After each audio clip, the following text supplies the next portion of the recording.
Hello, everybody. We are the students of Willy Brandt School, and welcome to our podcast through the lens of the UN.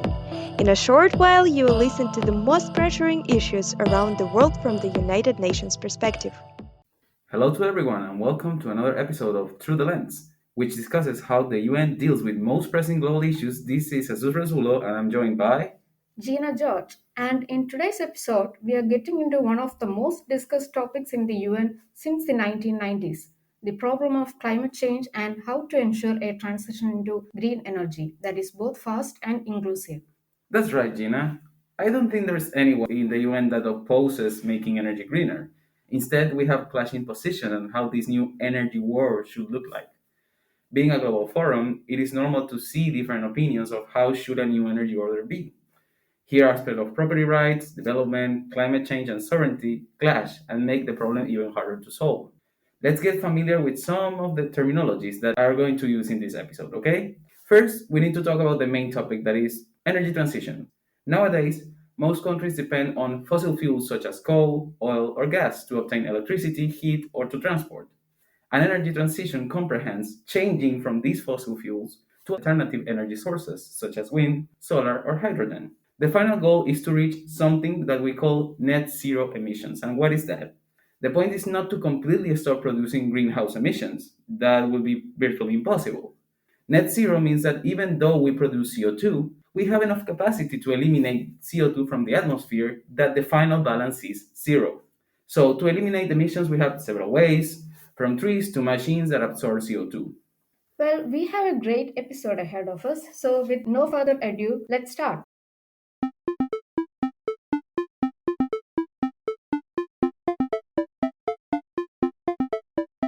So, Nina, UN resolutions are normally quite long and there are a lot of politics behind them. So, can you give us a summary of what the resolution is about? Yeah, the resolution ensuring access to affordable, reliable, sustainable, and modern energy for all is about increasing access to affordable and sustainable energy worldwide.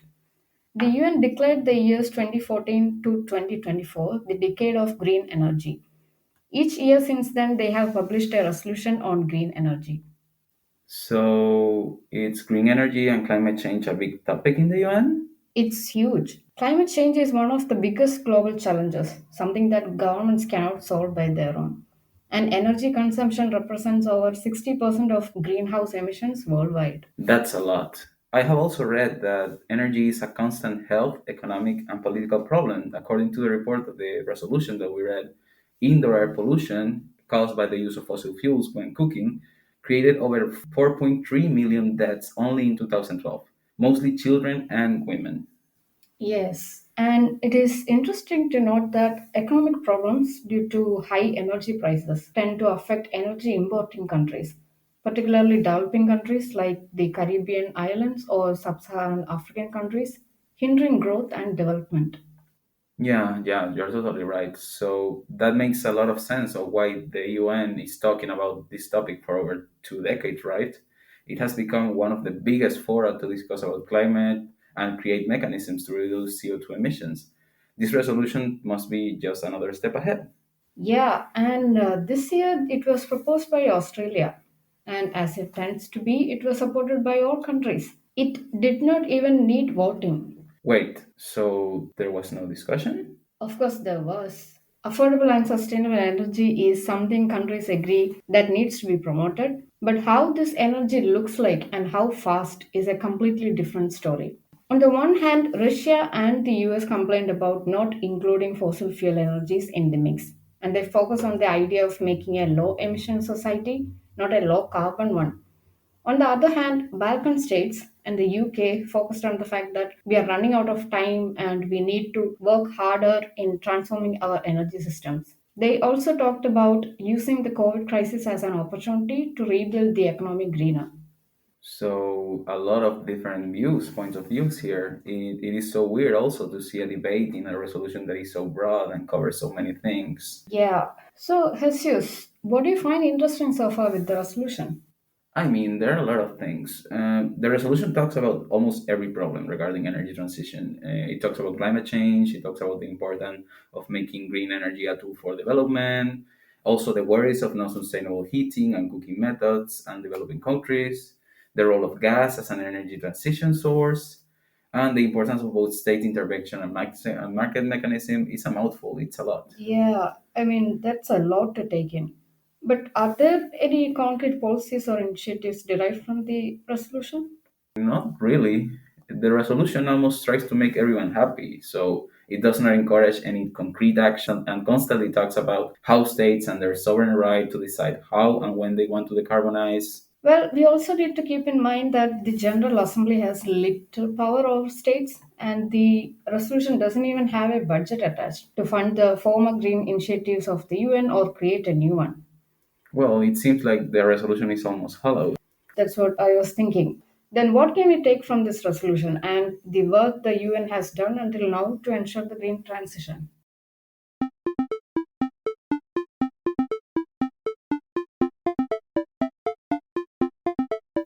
The UN has been discussing about reducing CO2 emissions for a long time, as we have said. Since the creation of the United Nations Framework Convention for Climate Change, or UNFCCC as they call it, in 1992, how to become green has been the main topic of the organization. These conferences have tried to address many different problems that involve an inclusive transition from oil and gas to renewables.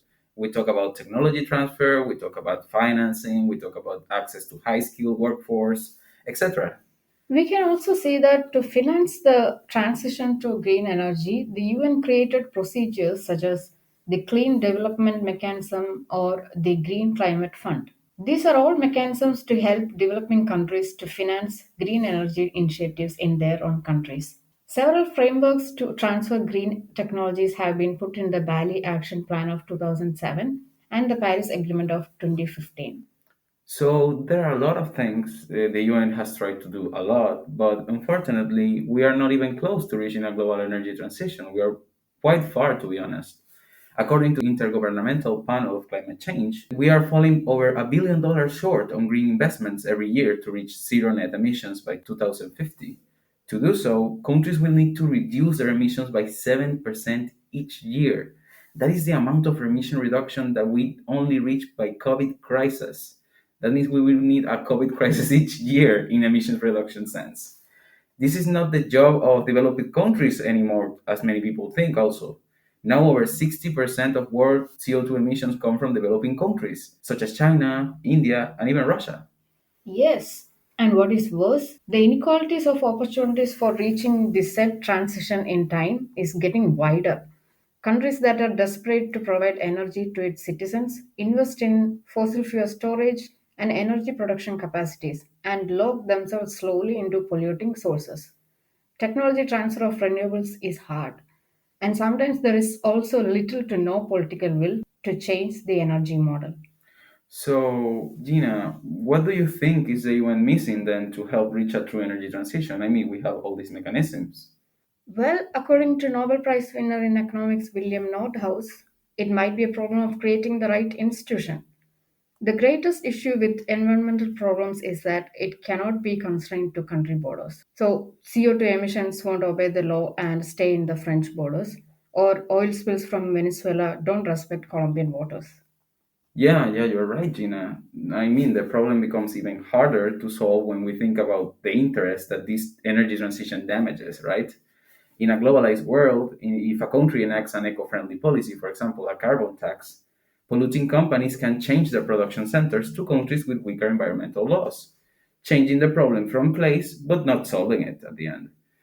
Countries that enact environmental friendly policies see themselves in disadvantage at this point because they cannot attract production factories, which create a big free riding problem. By staying pollutant friendly, many countries benefit from the investments, but also they hinder the positive effects of environmental policies in other countries. So they cancel each other out. Yeah, and I think this kind of problem needs an international response. But though the UN has tried to create mechanisms to coordinate governments, these have failed. The Kyoto Protocol of 1997 had the problem of having no support of the major economic players like the US or the EU.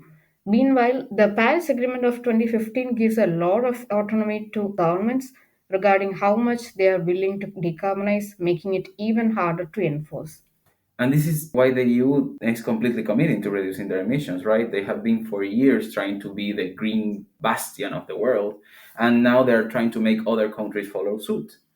This year, as I heard, they've been discussed that the EU Parliament is creating a CBAN, which will tax products exported to the EU that were produced with polluting measures. Oh, I don't know about that. Well, it's pretty simple. It's basically pointing a big gun against the EU trading partners and telling them either you become cleaner or you go to other markets to export. Okay, so how would this affect developing countries that depend on exporting to EU, such as many African countries? Is there a possibility of creating an international mechanism without threats, but a more inclusive one? Thankfully, we have two great experts to help us find answers to these questions. Dr. Andreas Koltau is currently the France Annual Chair of the Willy Brandt School of Public Policy, also the Project Director at the Institute of Advanced Sustainability Studies and the Global Public Policy Institute. He has worked and researched for years on the topic of global energy transition and its effects. So he will be a great insight for the debate regarding the UN and its role in the global energy transition. We also have Miss Sylvia Becco. She is also an associate at the Institute of Advanced Sustainability Studies and has worked on the Global Energy Wende project at the Heinrich Bull Foundation. She's a master graduate in sociology from the Free University of Berlin, and she's currently researching regarding the EU CBAM. So this one would be the main theoretical proposals to solve the free riding problem. She's the right person to talk to. Let's see what they have to say.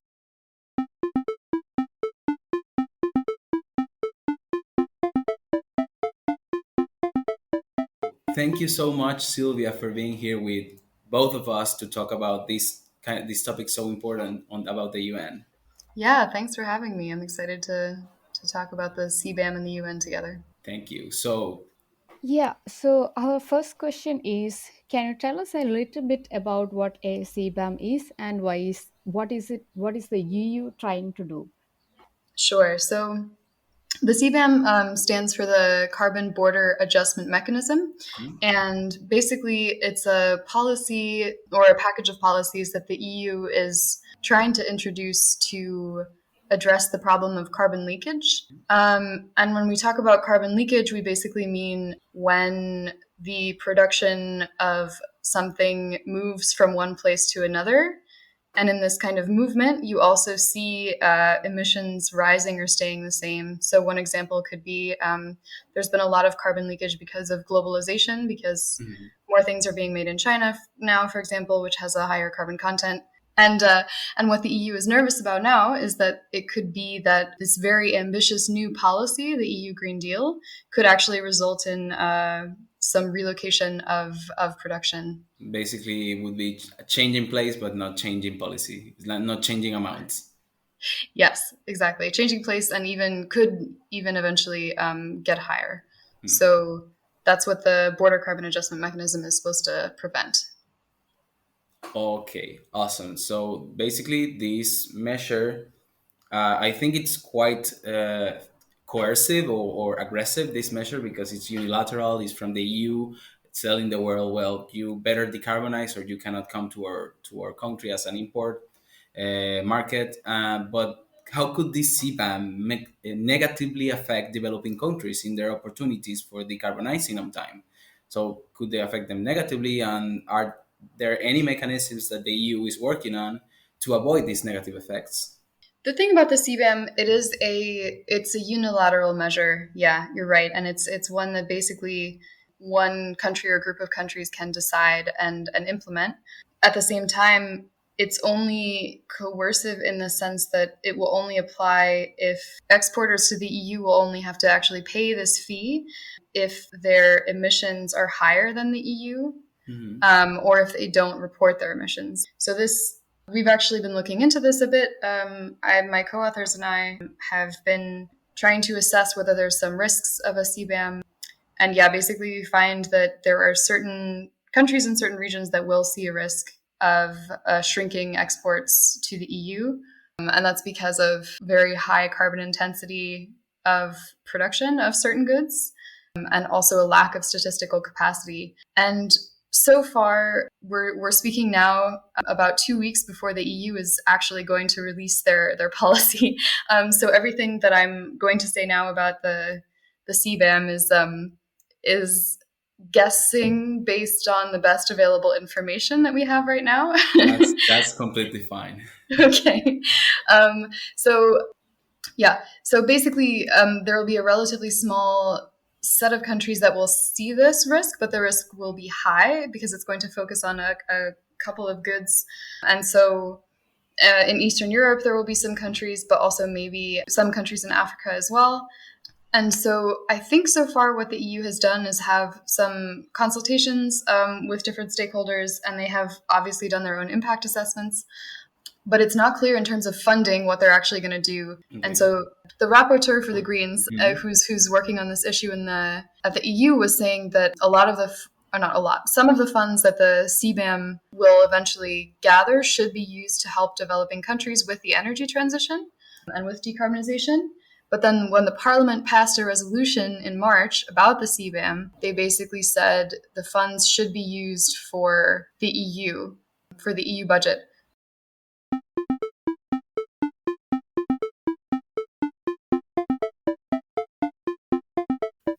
Well, thank you so much, Dr. Andreas Golzel, for being here with us, for sharing with us your insights on this topic about the UN and the energy transition. Thanks for having me. Okay. All right. So our first question to you is, what do you think of the UN as a forum to discuss global energy transition as an issue to be tackled globally? Well, this is an important question. I think there's three elements to this. I mean, the first is the UN as such is the organization that brings together essentially all the nations that exist on the planet. So naturally, it is a place where you discuss things that are of global concern and concern global good and the commons. Part of which obviously is a discussion related to energy poverty, sustainable energy access, and climate change. So the UN is a venue to talk about this naturally. But I think the second point is you got to ask yourself, what is it that the UN can really do?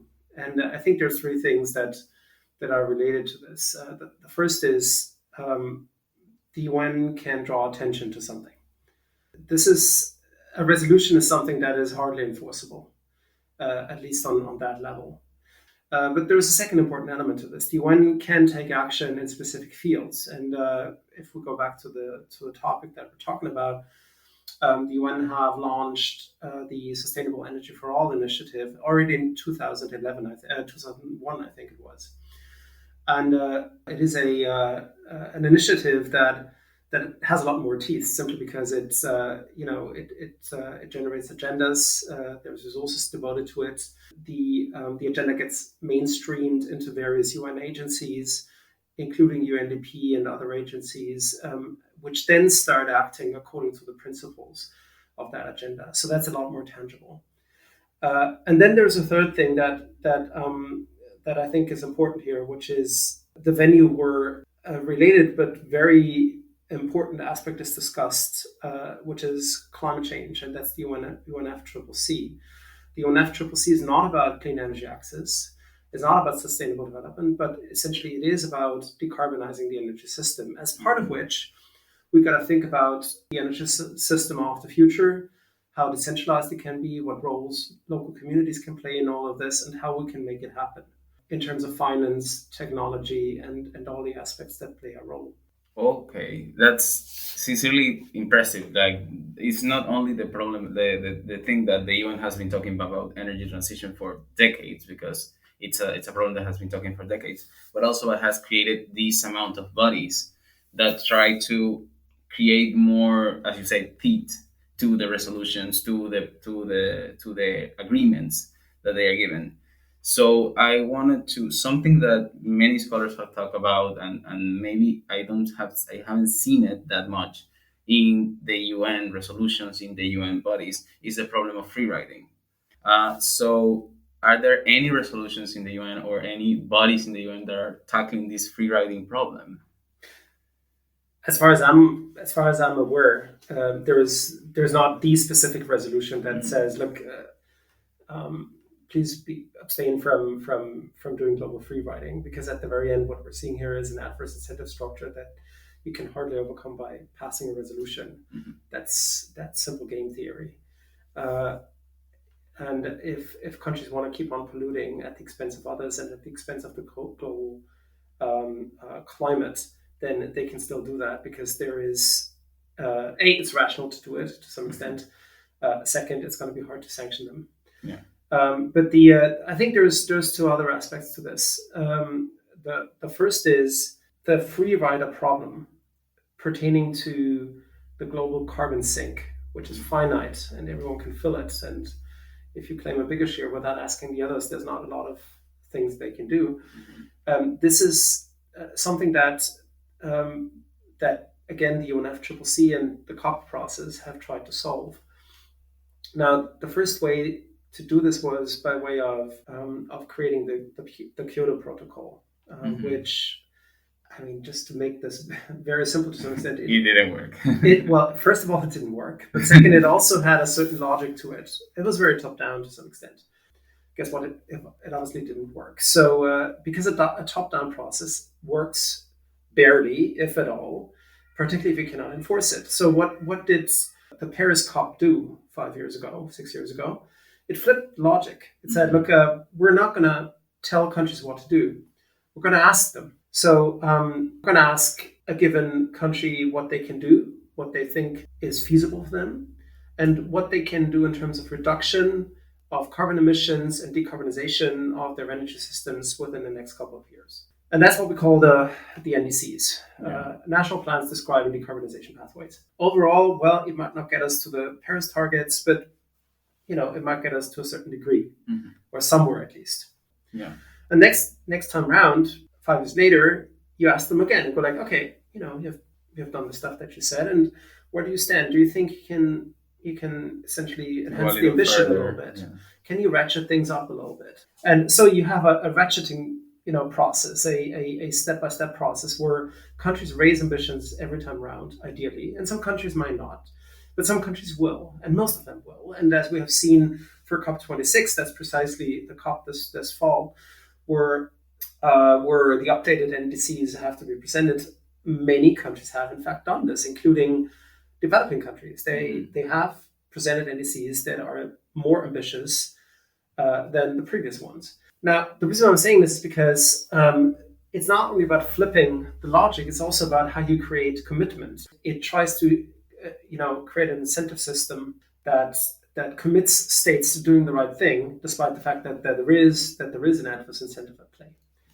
But there is a second quick element I want to point to, and that's essentially I want to question the idea of a free rider problem in the first place. Okay. I mean, I do not dispute the fact that there is adverse incentives at play. We have a finite, global carbon sink. Everyone can access it, which means at the very end, everyone can pollute it and fill it with carbon. But as things stand, going green has become not necessarily a cost. It has become more and more of an advantage. Because people understand this is where industries need to go going forward. And if you end up being in the position to offer products and solutions for a low carbon future, you might actually be in the position to occupy a lead market. And that's where the money is. So the logic of free riding actually is being turned a little bit into a logic of a green race. Who goes first? A race to the top. It's a race to the top. It's and not a race to the bottom. So this is not to say the adverse incentive problem isn't there. The free rider problem is there, but for what we're seeing more and more is this turning into, being high carbon turns out to be more and more a competitive disadvantage than a competitive advantage.